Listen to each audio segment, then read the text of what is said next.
వేడుకగా ప్రారంభమైన ముక్కంటి బ్రహ్మోత్సవాలు. తిరుపతి జిల్లా శ్రీకాళహస్తిలో ధ్వజారోహణతో మహాశివరాత్రి బ్రహ్మోత్సవాలు నేత్రపర్వంగా ప్రారంభమయ్యాయి.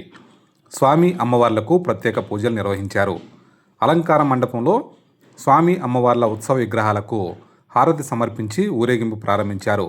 శివయ్య గోపురం, రాజగోపురం మీదుగా దేవాంగ వాహనాల వద్దకు స్వామి అమ్మవార్లను తీసుకొచ్చాక వెండి అంబారీ వాహనంపై ఆశీనులు చేశారు. పరివార దేవతామూర్తులతో వస్తున్న పార్వతీ పరమేశ్వరులను దర్శించుకునేందుకు భక్తులు పెద్ద సంఖ్యలో బారులు తీరారు.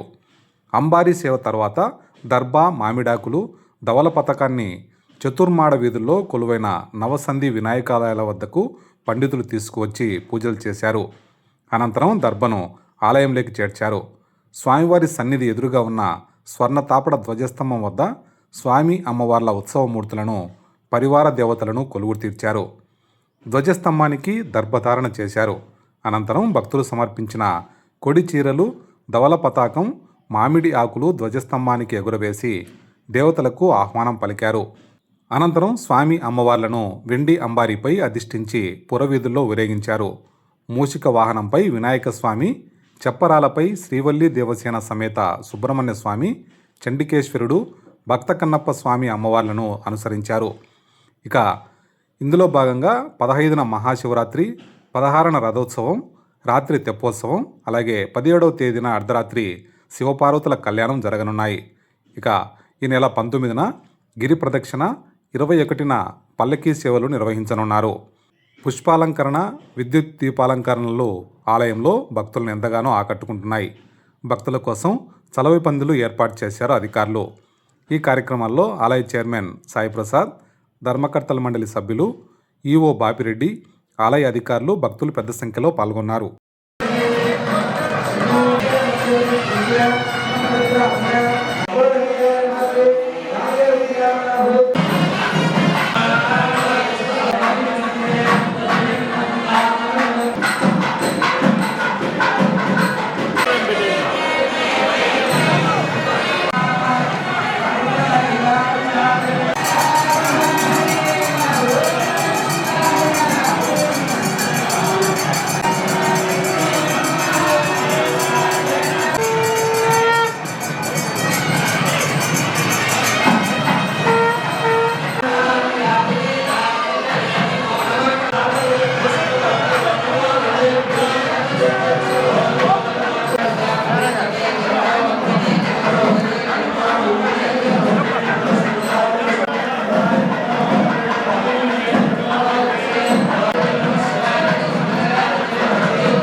कैलासवासी भगवान कालहस्तीश्वर शिव करोति नित्य कल्याणम करुणावरुणालयः ज्ञानप्रसूनांबा समेत कालहस्तीश्वर स्वामिने नमः.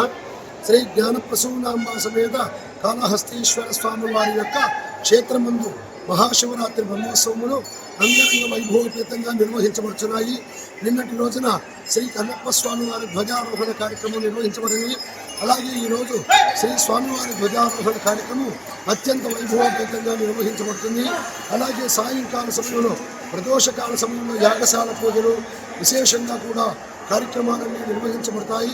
కావున భక్తులందరూ కూడా ఈ మహాశివరాత్రి బ్రహ్మోత్సవంలో పాల్గొని స్వామివారి యొక్క ధ్వజారోహణ కార్యక్రమంలో పాల్గొని శ్రీ స్వామి అమ్మవారి యొక్క ఆశీస్సులు పొందవలసినదిగా కోరడమైనది. ఓం నమః శివాయ.